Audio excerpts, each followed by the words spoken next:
So welcome to IST's Distinguished Lecture series. This is a series of lectures that aim to promote science and technology in Portugal by bringing together professors and researchers who have distinguished themselves in their field of expertise. This is also an initiative from American Corners, which is a partnership between the American Embassy in Portugal and Portuguese higher education institutions. Our speaker is Professor David Audretsch. David is a distinguished professor and Ameritech Chair of Economic Development at Indiana University, where he's also the director of the Institute for Development Strategies. He is honorary professor and visiting professor in a series of European and other international universities. He has been active doing research in the areas of innovation, entrepreneurship, and economic development for about 3 decades. He has and so far accumulated about 110,000 citations on Google Scholar. He co-founded Small Business Economics, a journal that in the last ranking, impact factor ranking from Web of Science, was ranked 7th amongst 377 journals in economics. And he has received the Global Award for Entrepreneurship Research by the Swedish Foundation of Entrepreneurship, amongst other prizes. David is going to talk to us exactly about the link between entrepreneurship, innovation, and economic development.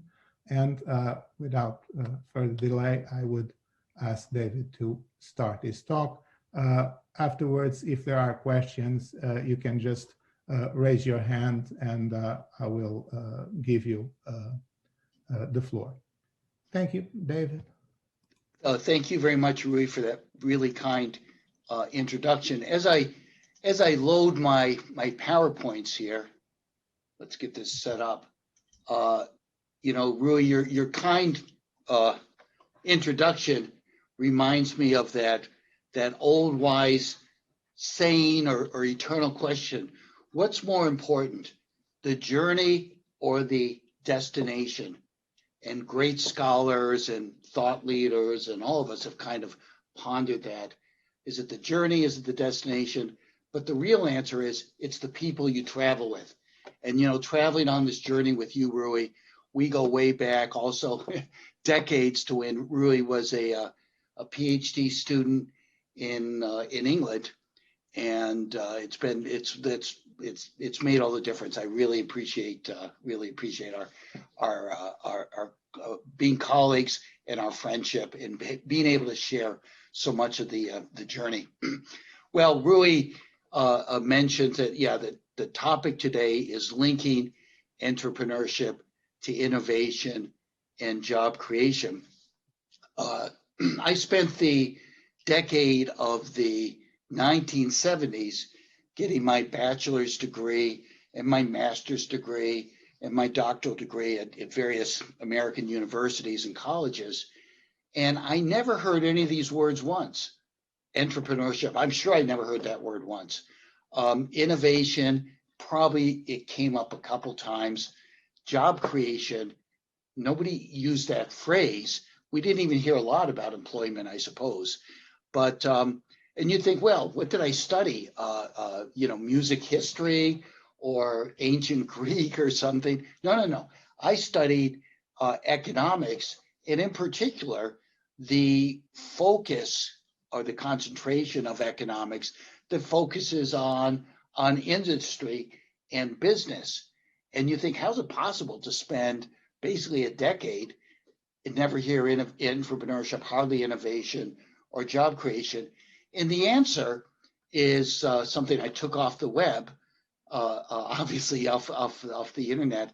is because we were, when I studied, and you can see right here, this was during, well, actually when I studied was the 70s, but all of the thinking, all of the ideas, and the perception was what we were in the second industrial era. Now, if you look at the depiction, actually things shifted. I love this. They say 1969. I don't know. Was that because that was when a man landed on the moon? Is it because Woodstock happened then? Yeah, they say automation, computers, electronics, 3 words. I certainly remember the summer of 69 because I think I started to shave that summer or something like that. Maybe that's the reason. But the real point is the thinking, even a decade later, was really framed by, I mean, nobody said, oh, we're in the third industrial revolution or era. Things have changed now. They say that the fourth, the current, industrial era started in 2014 at the Hanover Messe, the Hanover trade show, where it was announced it was the beginning of the era of, they called it Industry 4.0. Maybe we'll see, even if this is a difference, a fad. But the point is, nobody was aware we had started a new era. What we were aware of going into the 70s when I studied, things weren't working very well the way they had 5 years, a decade, 15 years earlier. So what I was learning about was really, there it's Industry 2.0, the second industrial era. And you can see these keywords. Oh, that was about mass production, assembly lines, electrical energy, a couple key words there. Well, scholars, research, formalized, identified, articulate what mattered. Nobody called it the second industrial era. They would tend to call it then the post-war, post-World War II era. It was clear, or they called it the modern era or something. They didn't call it the era, it just was the economy. And what they identified was that what drove performance. Now that's a vague word in a way, but that means how are things going? How well are things? Yeah, how's it doing? How's it going? Now for whom? And that could be for firms, it could be for regions or cities or entire countries, but also for individuals. And you know what they identified? Really across a broad spectrum of academic disciplines, research disciplines, but in some ways it was so obvious to everybody that what mattered was what economists call physical capital, which means factories and machines. But when I was in college and I guess the end of high school, I'd worked summers in factories, and I learned, the machines don't work themselves, not like today. You need bodies. That's what I was, unskilled labor, me and a lot of other people. And so that meant if you're a firm, and the great MIT management scholar, Alfred Chandler, I don't know if he was the first, but he certainly was famous for articulating what mattered. That is the wrong year on there, 1962. I will blame the pandemic for the wrong year. Oh no, that actually was his book, 1962. And he said why some firms perform better, do better. They have factors, inputs of factories, lots of equipment, large scale production that gets to those 2 words we saw here, so that they use these factories for mass production, assembly line. It doesn't say on the little depiction, but of course they need some bodies to throw into the assembly lines. The whole point of assembly line was to kind of make sure workers didn't have to think or make decisions. They were cogs in machines, and that's what led to the great firms of that era.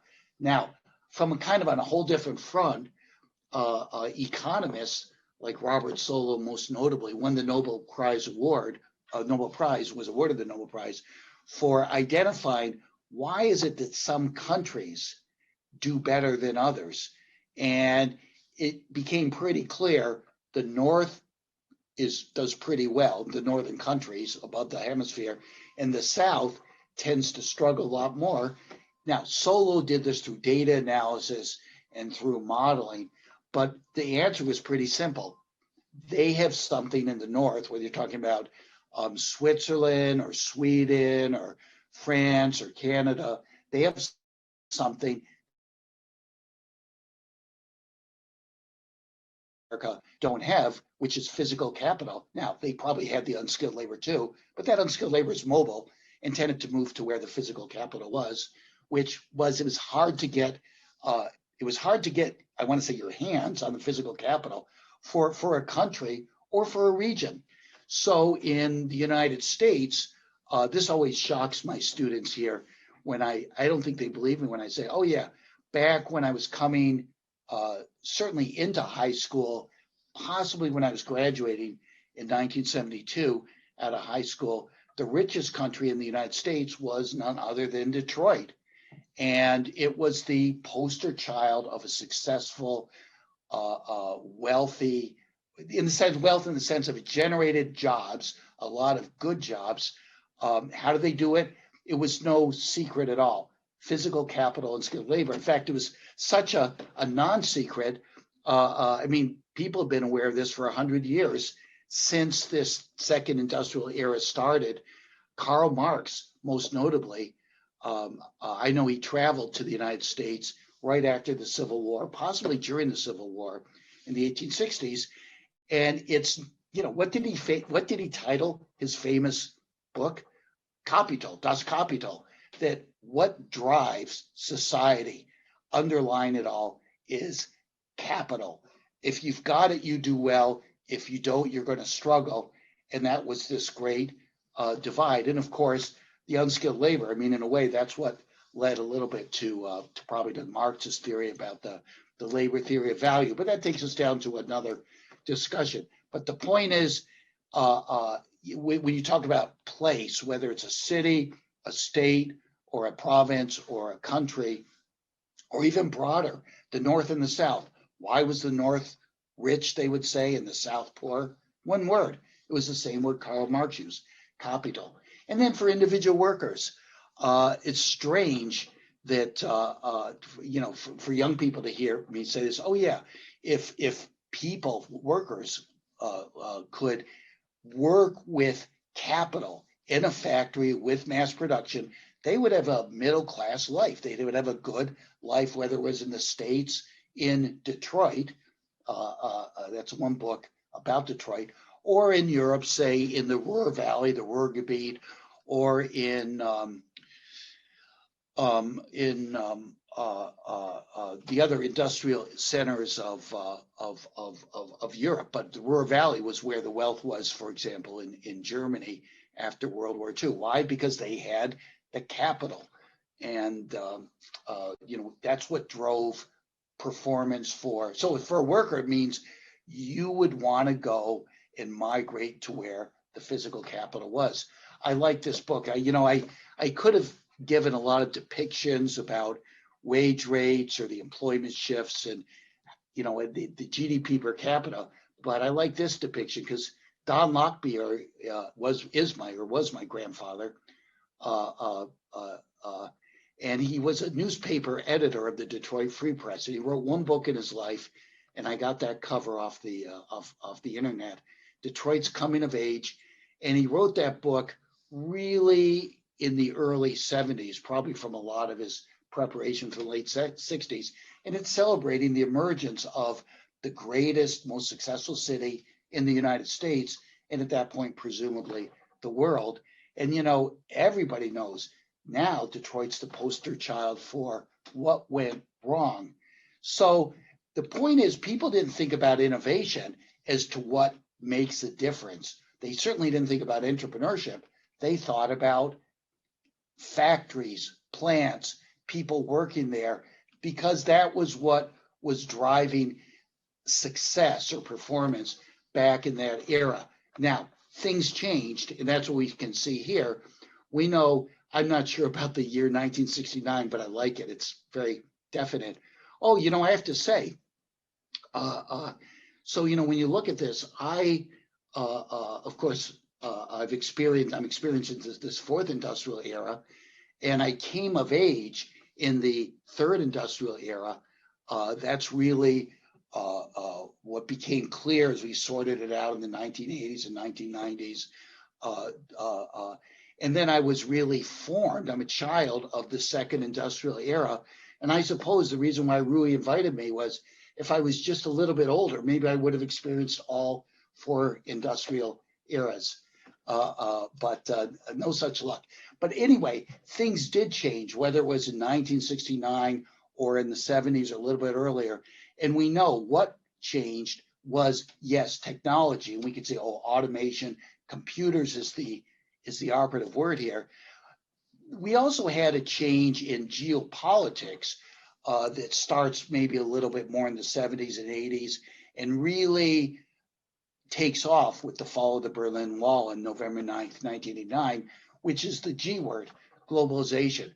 But what that means is that the formula for this second industrial divide that works so well, or second industrial era that works so well, was so simple: capital and unskilled labor.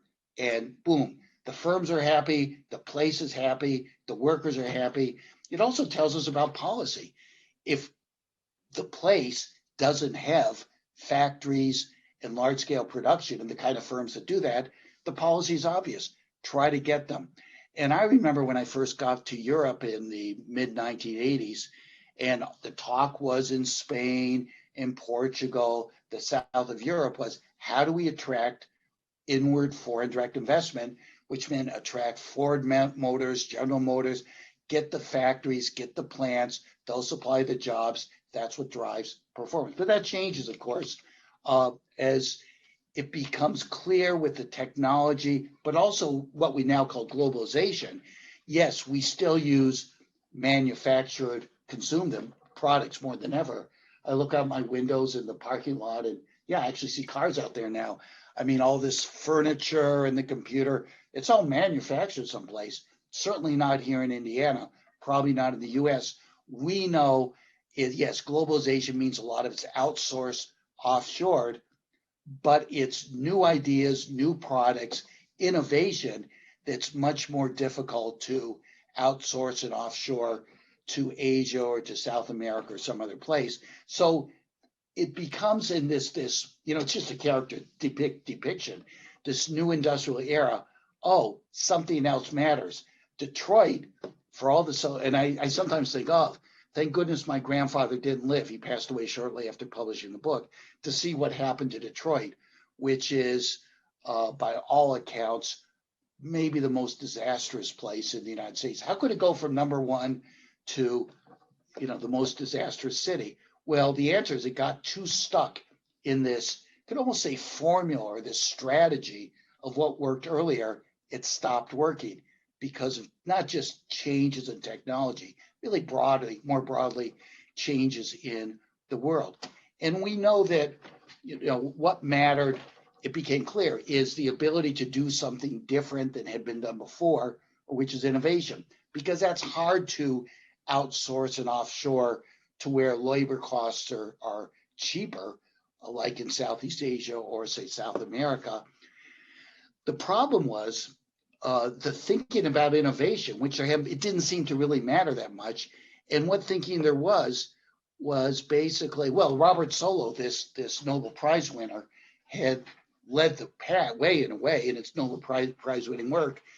And he said, oh, yes, innovation matters. He called it technical change back then, because sure, they observed it happens, but they had no idea. They had no idea why it happened. It didn't seem very important. And in this great passage, he goes, it falls. I would translate to modern language, say innovation falls like manna from heaven.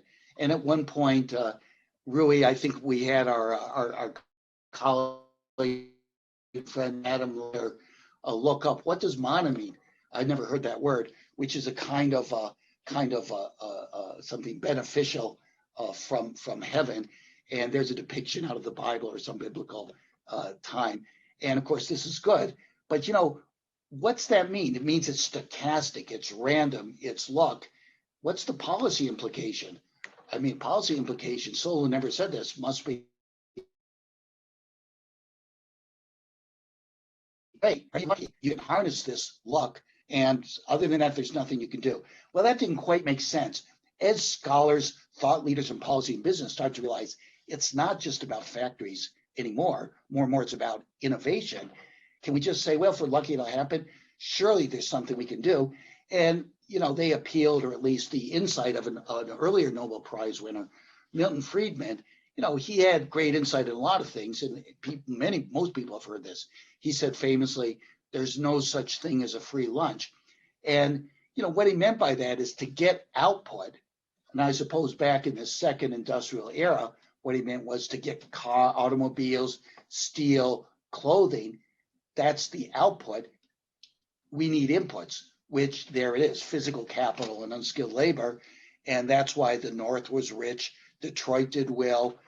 California was hardly on the map in the sense of a economic powerhouse because they didn't have the factories. It was in the Midwest of the U.S. And same thing in Europe. I know that Torino in Italy, that was where the manufacturing center was, and they were wealthy, and because they had the manufacturing. So as scholars started to apply this to, well, I mean, innovation is a kind of an output because we're getting something new, something that society finds useful and needs, or will realize that it needs, rather than just sit around and wait for luck to fall on you. They start to realize, well, this is the result of blood, sweat, and tears, but not the physical kind, the mental kind. So it's a result of having people who are educated. Economists call that human capital. People have human capital. They can think, they can make decisions, they have soft skills, they can communicate, they can be perceptive of other people, work in groups, everything that unskilled labor isn't. They can be creative. That was important. But of course, you know, how do we, Rui and I were talking before the start of the session, and of course we were reflecting, who would have imagined a year ago we'd have vaccinations in the arms? And Rui said, yeah, it's amazing they came up with the vaccination. Well, that did not fall like manna from heaven. You know, I'm not sure what they were doing, but I know where they were doing it, in laboratories, right? There were scientists, technical workers in the laboratories, we imagine, right, Rui, working around the clock. That's called research, but it took more than the research, just as they started to find what caused the virus, the coronavirus, and then what could be a cure.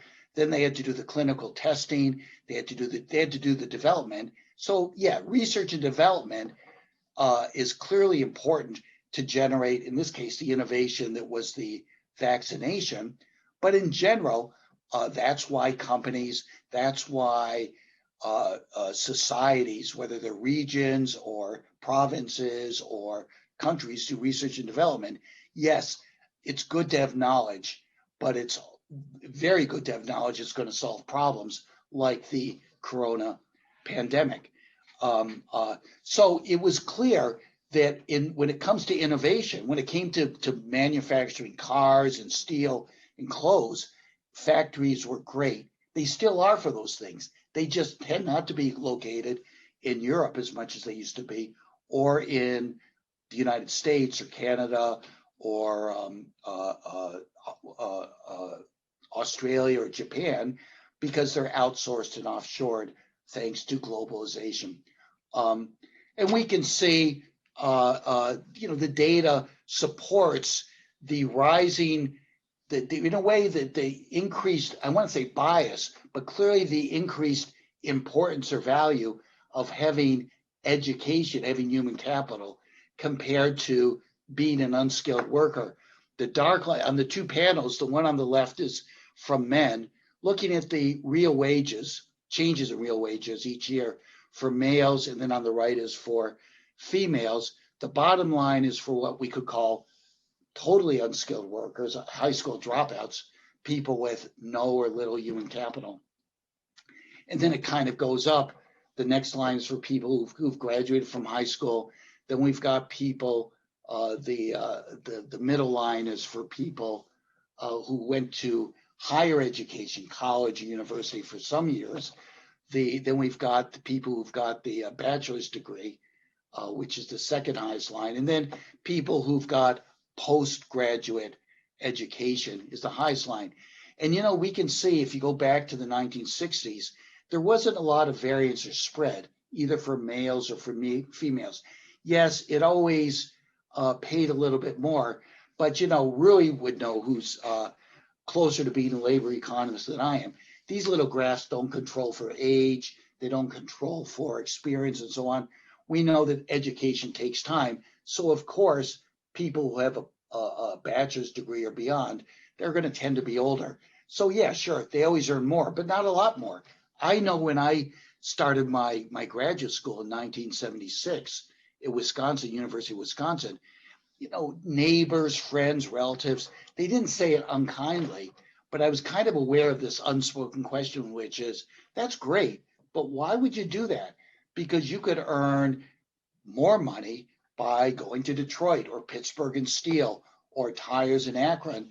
But if it's something you want to do, we're glad you're doing it. It didn't seem to be it didn't seem to have economic value or market value, which means companies didn't really value it.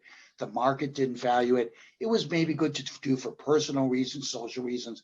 But we can see as we fast forward into this third industrial era, which is starting in the 70s, but it really explodes after globalization. You know, they say globalization started November 9th, 1989, with the fall of the Berlin Wall. Maybe that's like saying the second industrial era started in 1969. I like that because it's clean.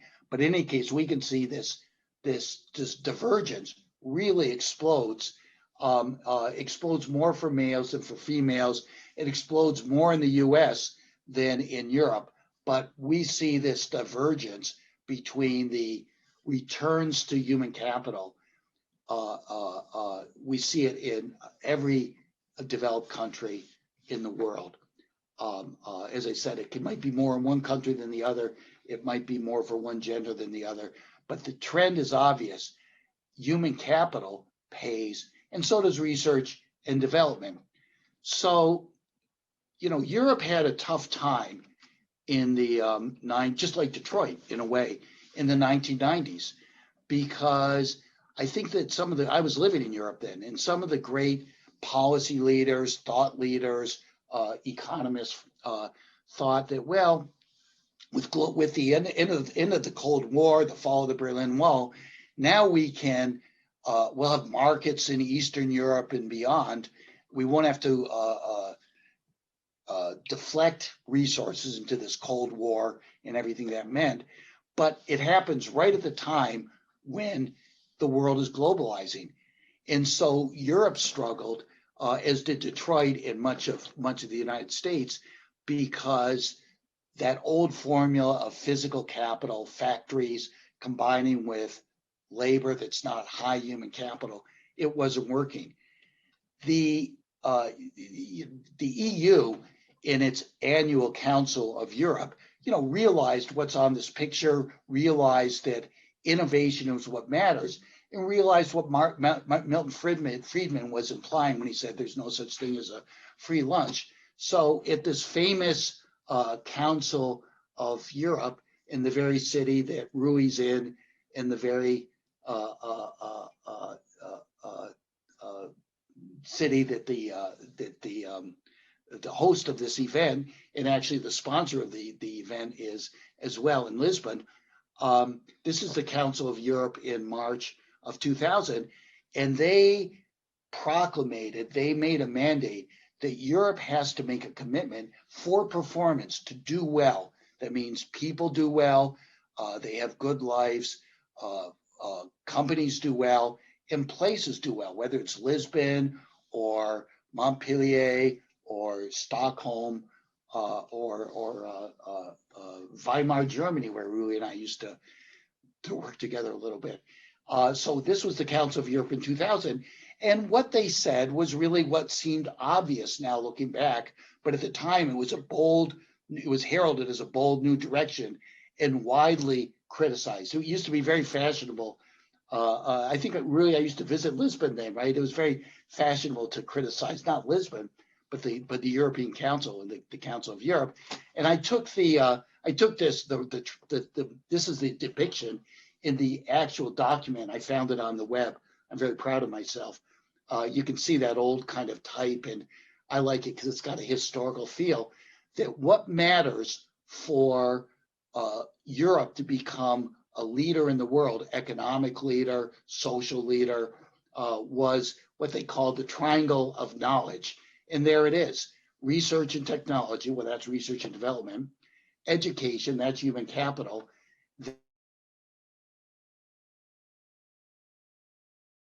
no such thing as a free lunch. To get the innovation, you need the R&D and the human capital, which it generates performance.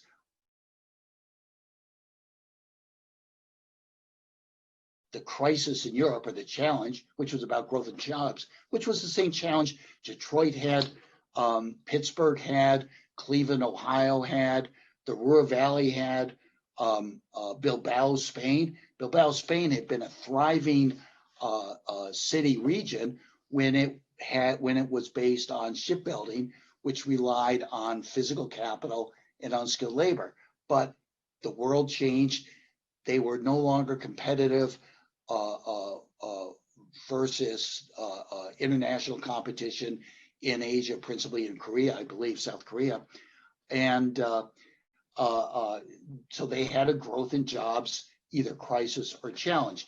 Well, the Council of Europe said, here's the new approach. You could say the new policy, the new formula. They called it the triangle of knowledge. Well, I remember reading this, and shortly after I was invited to a little event kind of like this in Stockholm, because Stockholm, Sweden had also stagnated a lot in the 1990s.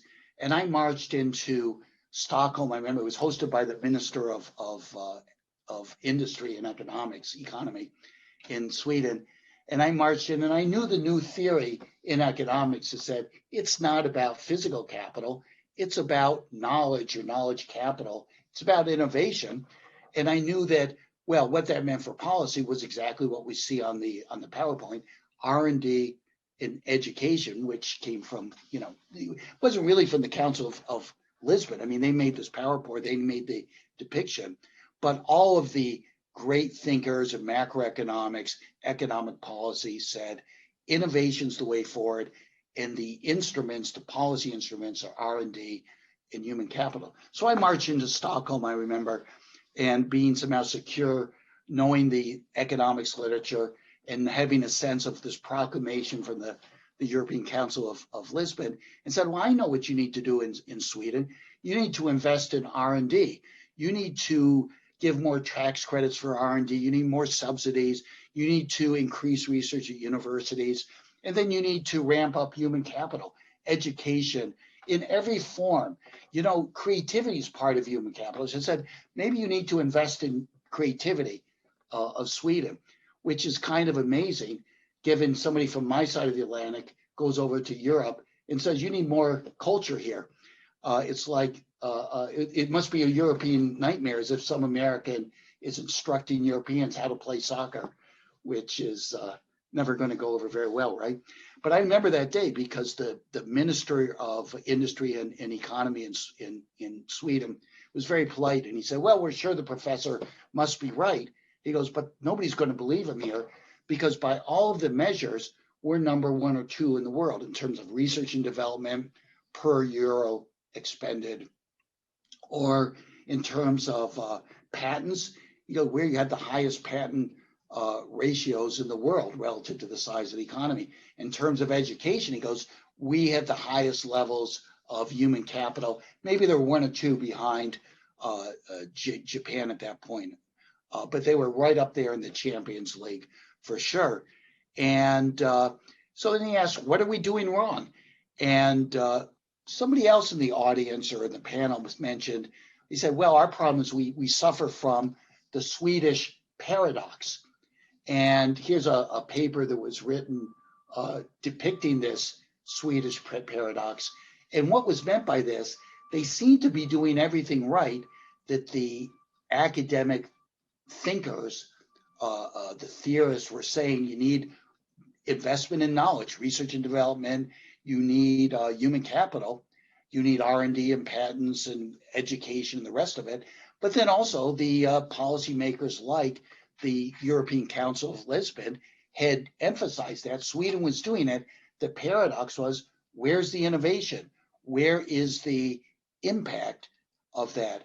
And it wasn't long after that when when Europe took over that characterization and applied it to all of Europe. It was known as the European paradox. It said, look, we've got great research. We've got great human capital. I mean, it varies from place to place, country to country, city to city. But overall, compared to other parts of the globe, it certainly is great. Yet the innovation and therefore the growth in the jobs, this is where we get to the jobs part, seem to be absent. And, you know, I could have looked over, you know, to my own side of the Atlantic and seen the same paradox. Now, nobody ever characterized that, but it was clearly there. Here's a senator from my own state here of Indiana, Senator Birch Bayh, and he observes in 1980, he says, a wealth of scientific talent in American colleges and universities, talent responsible for the development of numerous innovative scientific breakthroughs each year, is going to waste as a result of bureaucratic red tape and illogical government regulations. Well, I'm sure nobody's in favor of illogical government regulations. He then goes on to ask, what sense does it make to spend billions of dollars each year on government-supported research and then prevent new developments from benefiting the American people because of dumb bureaucratic red tape? He could have just said, you know what? This is the American paradox. We're investing in research. We're not getting the innovation. Why? Now, he implies an answer because it's kind of bottled up and stuck in the universities due to what he calls red tape.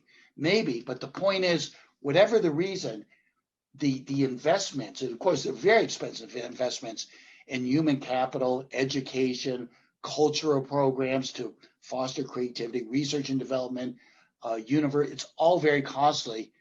And the return was not forthcoming to not just European countries and cities, but all around the globe as well. And I think this is when the president of the European Union, Romani Prodi, a couple of years later after the Lisbon Council of Europe, he started to realize just having the investment of knowledge, new ideas, research and development, human education is not enough. He said, you know what? We need a way to get those ideas out into society.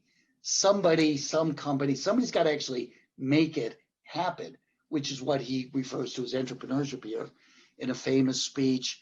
I think it was to the Institute de Empresario in Madrid in 2002.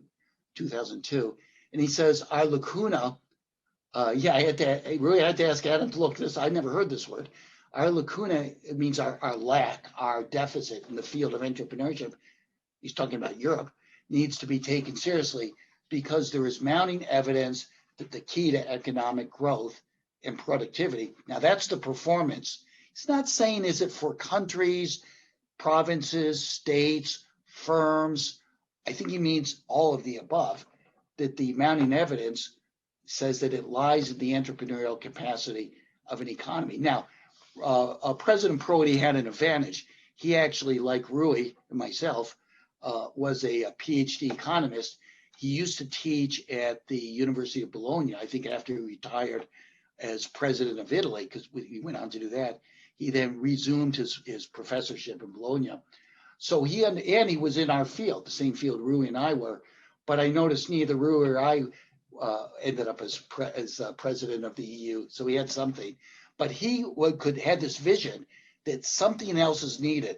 Not that the Council of Lisbon was wrong or not that the great thinkers in economics were wrong, but there was a missing ingredient. And the reason he thought that, he says, because he'd read the scientific work by Rui.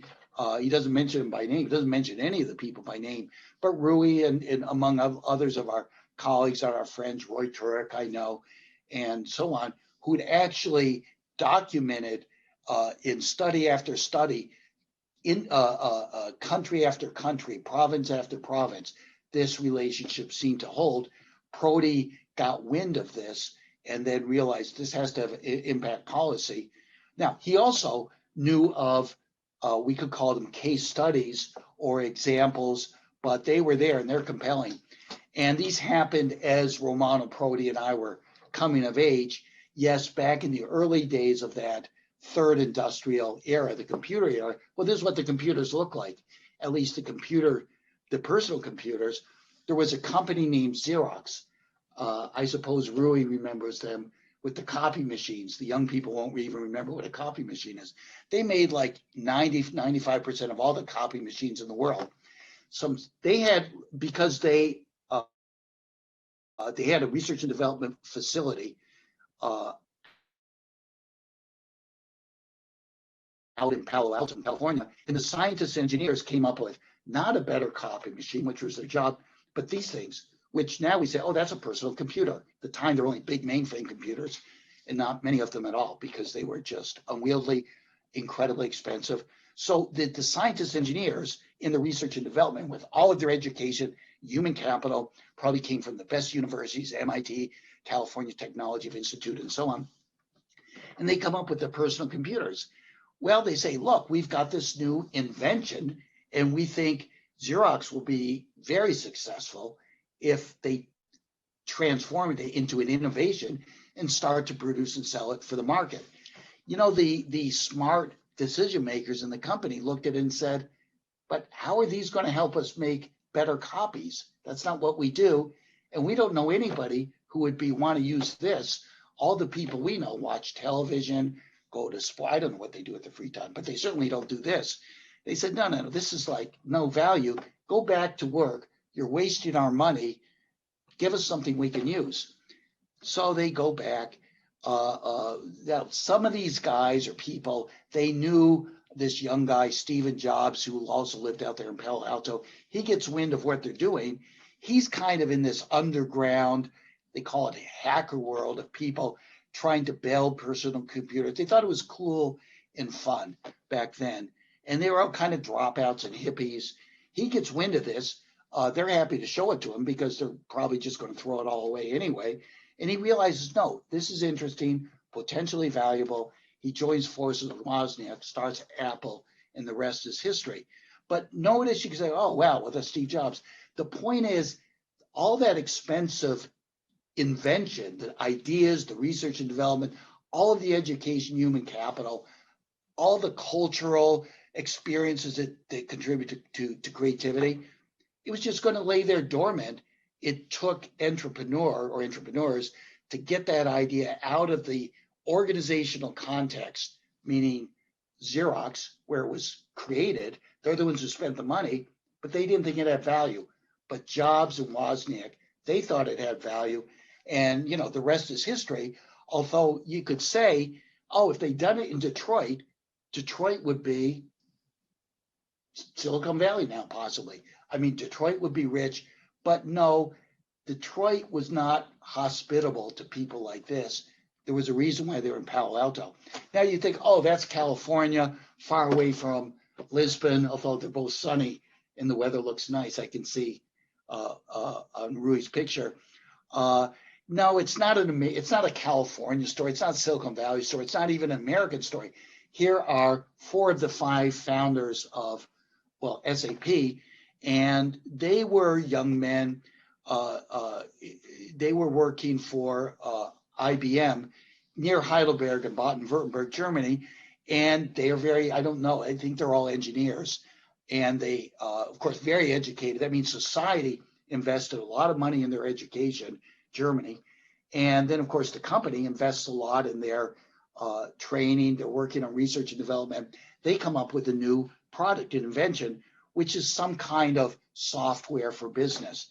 They go to their boss's boss and say, you know, we don't produce software for business. We produce mainframe computers. Go back to work, stop wasting our money, and give us something that's valuable. Well, they're so passionate about their idea, they think, oh, maybe one of the other tech firms will be interested. So they talk to Siemens and they talk to Ericsson and other tech firms around the world. And, you know, none of them really think there's any use for it. So they think, well, they'll start their own company. And so they go to the three banks of Europe, of Germany at that time, the Deutsche Bank, the Dresdner Bank, the Commerzbank.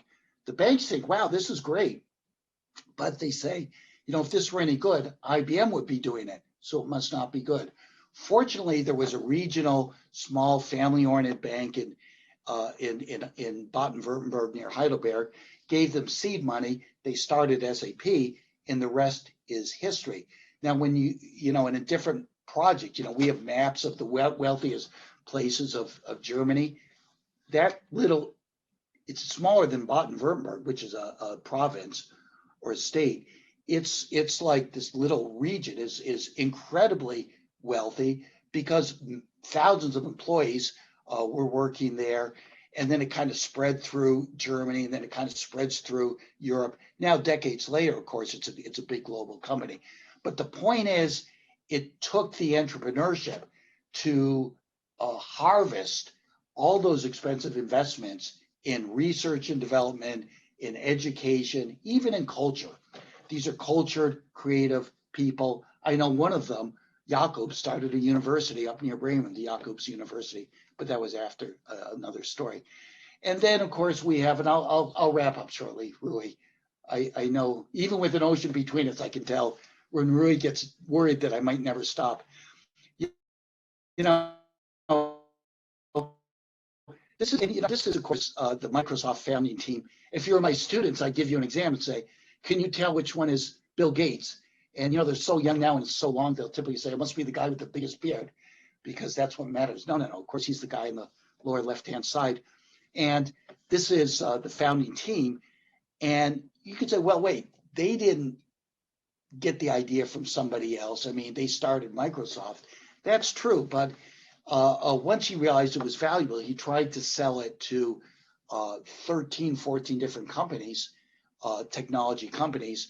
And there's a famous memo written by vice president of IBM who says, it's a quote. I wish I had the quote on here. I should have thought of it. It says, neither Gates, who's of course in the lower left-hand corner, nor any of his 11 accomplices, which is what he's calling the other people, have the qualifications to work for IBM. And so he figured, you know what? They don't have what it takes to come up with new ideas. They don't have the human capital. Gates dropped out of college. I mean, it was Harvard. These other people, they don't look like they've got human capital in the sense of PhDs and you know, master's degrees and so on. They clearly didn't go to the kinds of universities like MIT and University of Illinois, California Institute of Technology, that fed human capital into IBM. And they look at this and said, you know, this can't be serious. Gates wanted to sell it for $30 million. Seems like a lot of money to me, but they say, no, that was nothing. Certainly not when you look at the value of Gates's company today. So, of course, he does this from home, Seattle. In Seattle has benefited tremendously from the jobs, the innovation. So it took the entrepreneurial startup. The established companies didn't want to do it. Now, Senator Bai, he did convince Congress to do something about, what did he call the kind of the stifling bureaucracy that was stifling innovation from the research at universities. And he and his colleague Dole ended up running for president, for president at one point. He was vice president, but then he was just a senator in 1980. And he said, we need to change the policies, the regulations. They enacted the Bayh-Dole Act. Rui knows what this is. It's not the point is what's the spirit, the thinking, which is we've got to unleash the innovative power of the universities. All universities now have offices of technology transfer, even more complicated offices, which have the mandate to get the knowledge the research and development, the human capital, to transform that into innovation out into society, to reduce the block, what we call the knowledge filter, between the ideas, the R&D and the human capital, and then actually innovation. But, I'd say it took more than just, we're going to create these offices. Just as Romano Prodi was behind his thinking when he said, Europe's got to become the knowledge leader, but also the entrepreneurship leader. That innovation just doesn't happen from universities. And again, if you were my students, I'd ask you, well, do you know who this kid is in a college dorm? That's Mark Zuckerberg. And that's as he was creating, inventing what's now Facebook. And, he's a kid. He is at a university. Was the idea directly from R&D? Surely not. But it did involve human capital. A lot of smart kids on that dormitory floor. And of course, they were being taught by professors. They had the benefit of new ideas. But there's a famous scene in the movie The Social Network, which is about him. And he goes to the president of Harvard. Actually, it's the two twins, who he develops this idea with. They go to the president of Harvard, Larry Summers, who Rui notes is one of the great economists of our generation. He was also served as Secretary of Treasury, was president of the World Bank, and it doesn't get much better than that. So he goes to the president and says, or the twins do, and they say, President Summers, Mark stole our idea. And I remember in the movie it's depicted, Larry Summers says to them, boys, this is Harvard, get another idea. He couldn't recognize the value of the idea. Neither could anybody else, which is why it took the startup, the entrepreneurship. I mean, yes, it was at a university. That doesn't make it innovation. It took the entrepreneur of Zuckerberg and whoever else was involved, that's the controversy, to get this out into society. That's the innovation, and then creates all kinds of valuable jobs that are roughly centered in, again, Silicon Valley, but we know now Facebook's a global economy. So as I kind of wind down, because in the end, the concern is where the good jobs going to come from, and we know they're going to have something to do with innovation. Well, this is what I'm kind of glad my grandfather didn't live to see. We've got Detroit on the left hand, the Bay Area, which is broader than Silicon Valley, on the right hand. If we just compare employment, Detroit used to have the most employment of any city in the country. I spared you the actual graph showing this. Well, it's gone down, it's dwindled and dwindled and dwindled. Meanwhile, everybody knows the Bay Area, Silicon Valley, the San Francisco region, that's where the jobs are. Notice the earnings are more than twice as much. Not only are they jobs, these are so-called good jobs. We can see that, well, still in Detroit, they're focused in on physical capital. That same industry, that's not necessarily bad, but we know where the growth is, where the future is. I mean, it used to be the third industrial era. Now we've morphed or segmented into this fourth one. So when we look at the number of software developers and programs, it's more than, 3-4 times in Silicon Valley. When we look at the hourly earnings, the median hourly earnings, we can see it's all happening on the coast, in particular in Silicon. Now everybody knows this. So what do I conclude from all this? That yes, innovation matters. We go back to that little depiction of where are we? Are we in the third industrial era, the fourth? We're clearly not in the second one anymore. Yes, in a way we are, that manufacturing matters a lot. And certainly the old kinds of technologies and industries matter, but they tend to exist in lower cost regions like South America, possibly Southern Asia, Vietnam, Indonesia, and so on, and certainly not in Europe, and not in North America, and not in Australia, the higher cost locations. So that it takes, the reason why entrepreneurship is important, because it takes those very expensive investments in ideas, whether it's research from research and development, or the result of education, human capital, but even culture. All of the creativity that is fueled by cultural investments, all the great culture of Europe and Australia and Japan, that spurs new ideas, innovation. But in the end, somebody's got to take those ideas that nobody's sure are they good or not and get them out. The places that are successful are going to have a lot of entrepreneurship, a lot of entrepreneurs. Those regions are. The entrepreneurs are going to tend to create jobs that are going to be better and sustainable in the longer run, and the firms are going to do better. So in the end, I don't know how new this was, because if we go back a couple centuries ago, the great philosopher and thinker Johann Wolfgang von Goethe observed, he goes, it's not enough to know something, you have to apply it. It's not enough to want to do something, you actually have to do it. And that's what the entrepreneurship does. Anyway, thanks very much, Rui. Thanks everybody for your patience. And I'd be happy to discuss, hear protests, criticisms, suggestions from anybody. Thank you very much, David. If anyone has any questions or observations, just raise your hand and I'll try to find you.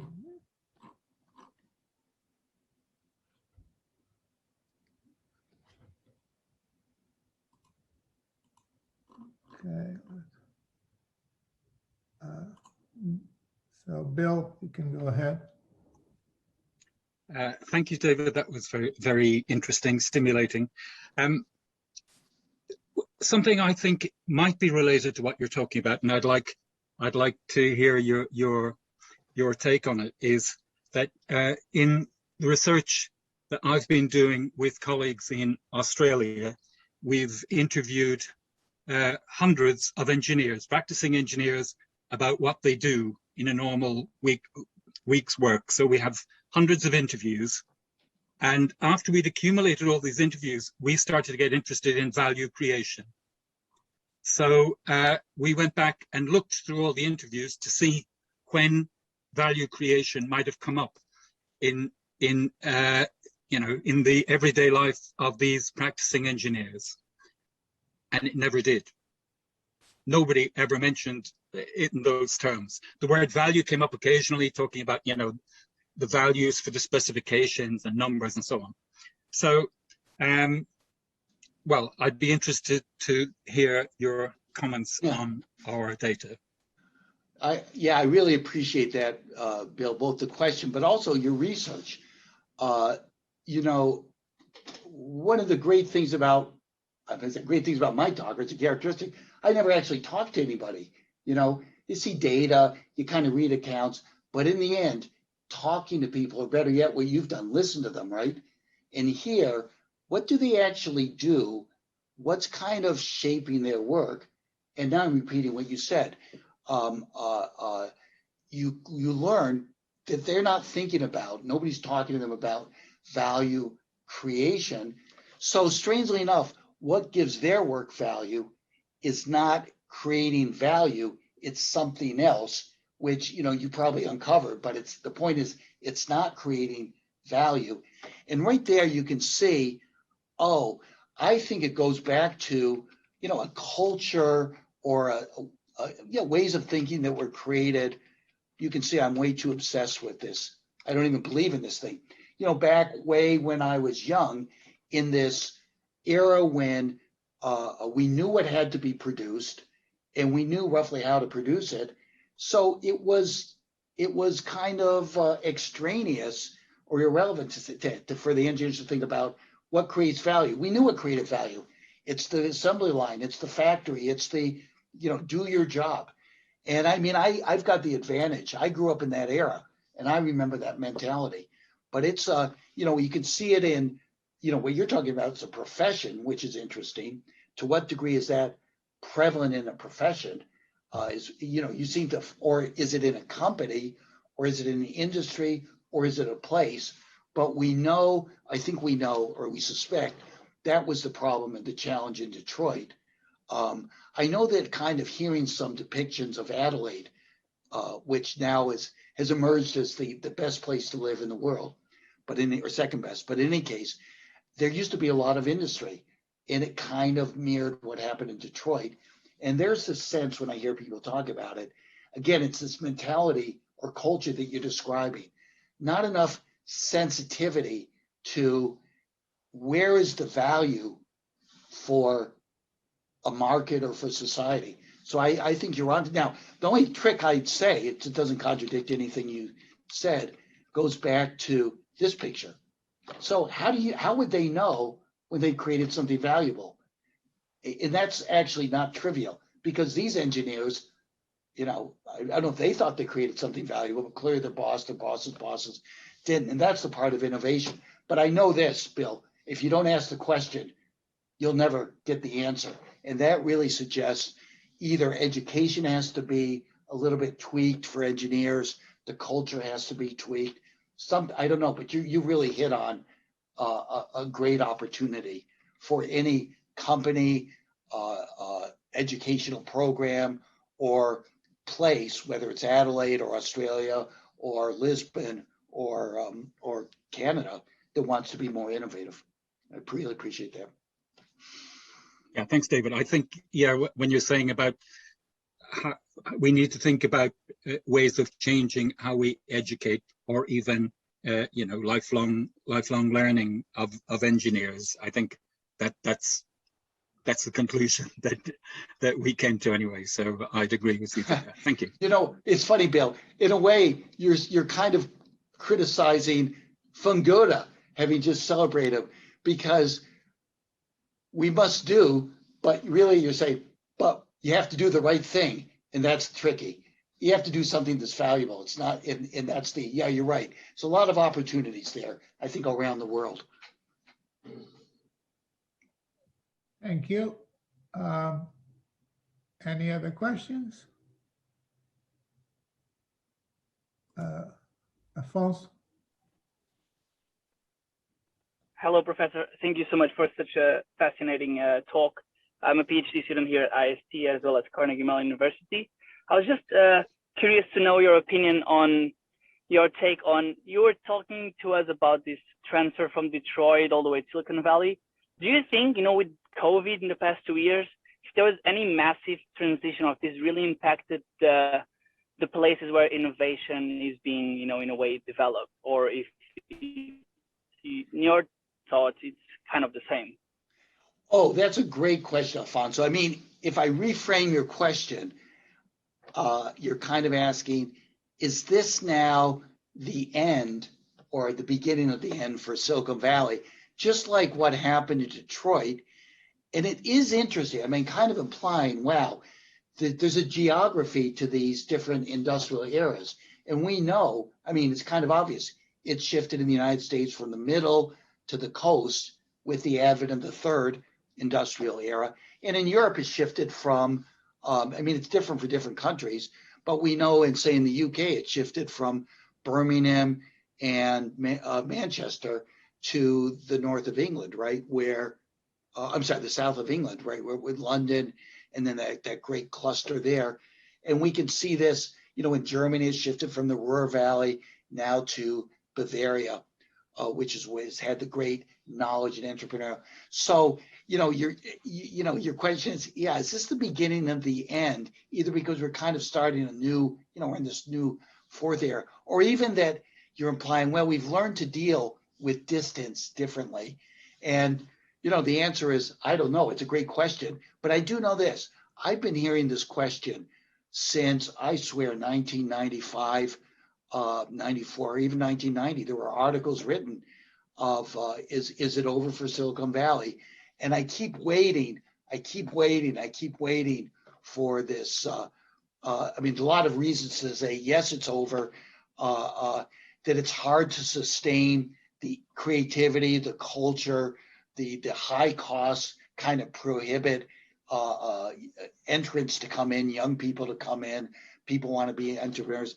But you're to link it to the COVID suggests maybe you don't have to be there. I do think that the boundary, just like this talk, right? I mean, Rui and I would both know, just 10 years ago, 5 years ago, to do this, we had to be together. Now, Rui also knows it's not quite as good as if we are together. I'm not going to blame you all and say, you don't understand me as well as if we were together. Maybe I wouldn't communicate the same as if we were together. And that's the issue.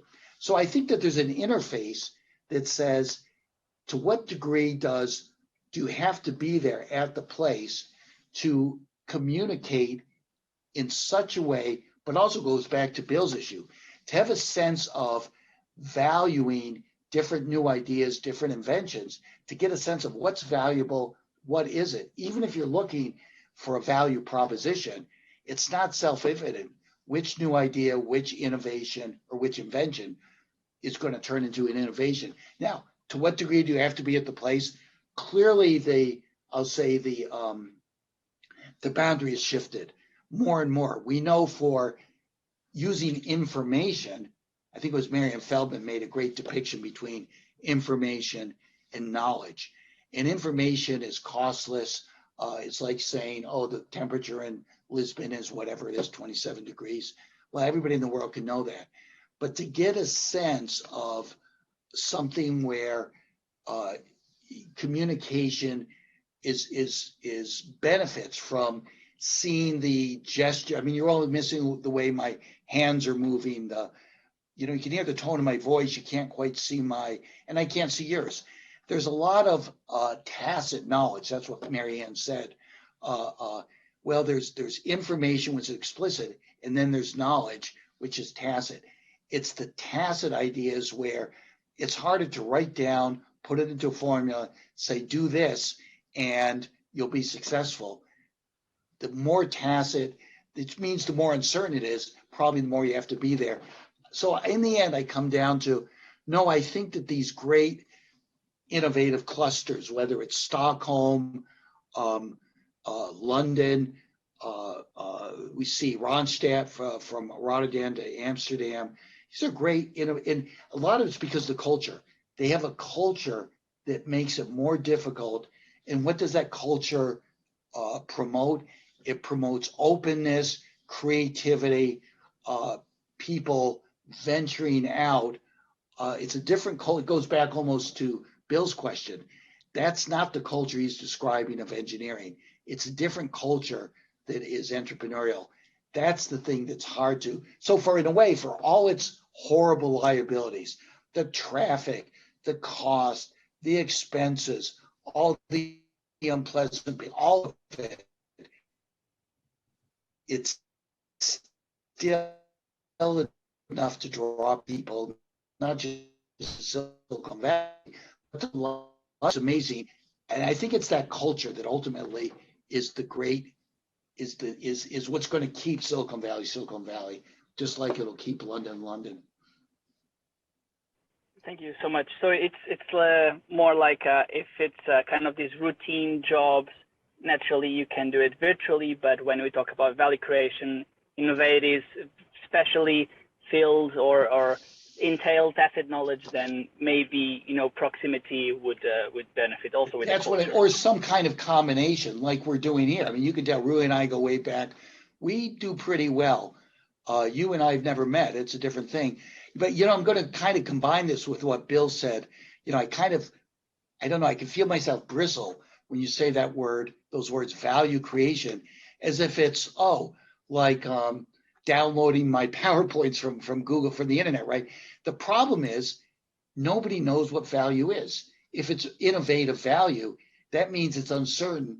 And by the time it's no longer innovative value. We see that again and again and again with the great ideas like SAP, like, I don't know, just technology after technology or innovation after innovation. So yes, it's true. It matters for face-to-face proximity matters for value creation, certainly, but it still doesn't it still doesn't tell you what's valuable. That's ultimately the big challenge. So I think it's a necessary, but not a sufficient, and it's not a trivial. It's not a trivial activity, value creation. In a way, that was kind of picks up on what Bill said, because if they're not even thinking about it, they're clearly not going to be prioritizing doing it. But yeah, I think you kind of said it much simpler than I did. For value creation, face to face, for routine activity, then we can do it by distance. Thank you so much for your time. I appreciate the question, Afonso. Thank you. Any more questions? I see a lot of hands up. I would start with Igor. Hi, you hear me? Hi, Igor. Yeah, I hear you and I see your name. So I'd like to ask you a question, Professor. I am a PhD student in management at the University of Porto, and my question is about the space in academy that is dedicated to studying the contradictions of entrepreneurship. So generally, these critical spaces are occupied by people from outside the business area. Wouldn't be the time for the business area, we, in addition to encourage entrepreneurship, to also seek to think about its contradictions and limitations, discussing more issues such as gender and inequality and problematic things. To think more about other type of entrepreneurships besides the American and European model. So I'd like to hear your thoughts about this topic, and thank you very much. Thank you, Igor. You know, Rui, that just reinforces what we've been known for a while, which is the young people kind of understand or perceive where the big opportunities are. And Igor, I think you've just articulated where very big academic research opportunities are, which are, because in a way, the way the field has evolved, which I didn't really talk about thinking, is first it had to be discovered that, oh, what is this? Then it was clear or had to be documented that this is, I talked about Prodi kind of, Romano Prodi discovering Rui's research and colleagues' research. And you're right, that's like focusing on, oh, it has much more benefits than we thought because we didn't think it had any benefits. And there's almost this kind of bias. And there's also this kind of also oversimplification, one-dimensionality. That's what you're kind of picking up in your question. So I think whether it's the contradictions or the nuances, you kind of say, well, aren't there different types of entrepreneurship?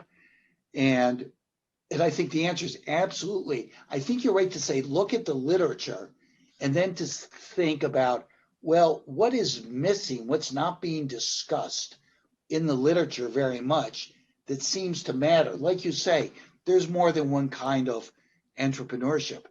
And, Rui, before our talk, I was on a Zoom meeting with Petra, who was doing a project on exactly this. Oh, there's one more kind of family business. Well, that's a very specific kind of entrepreneurship that a lot of entrepreneurship scholars would say it's not even entrepreneurship. So, but I think the spirit of what you're saying is that it's very, it really contributes a lot. That means the journals want to publish it. Thought leaders are always looking for where is our thinking limited and where is it maybe not wrong, but maybe it can be applied differently.